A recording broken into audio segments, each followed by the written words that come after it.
mkode. Oh baby ya mipo kuchilevunga hude. Tifo kwa mino itanofa matam novo. Meka sa vulu vulu sino. Lekti ala fachambe na nosa.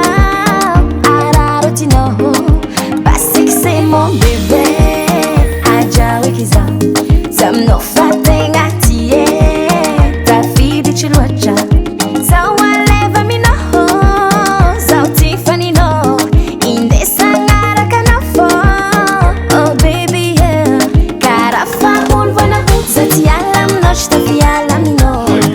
Na junshiro love ta manga chiti ala zawa mi no.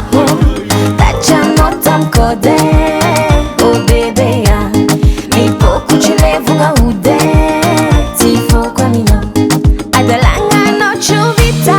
Zafonga fiezi no. Dekindekza garafa chavita. Ido kwa mi no. Sauti yake chekeka tokwisara kachima fwe.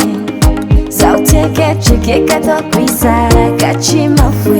No vadimba manguva rati chirarini. Kuchizengi sawa mbila itatenga teza ho. Patacha no tamkode.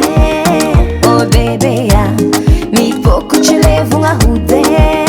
Tifo kwa mino Karafa ulvana hutsa ti alam nosh ta fi alam no. Na junshiro love ta manga chiti ala zawa mi no. Tacha no tamkode. Oh baby ya mipo kuchilevunga hude. Tifo kwa mino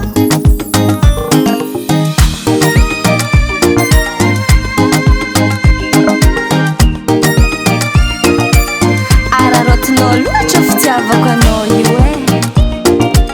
Isanandra fam check fam amratono. Karafa ulvana hutsa ti alam nosh ta fi alam no. Na junshiro love ta manga chiti ala zawa mi no. Tacha no tamkode. Oh baby ya mipo kuchilevunga ude. Tifo kwa mi no Karafa ulvana hutsa ti alam nosh ta fi alam no. Na junshiro love ta manga chiti ala zawa mi no. Tacha no tamkode.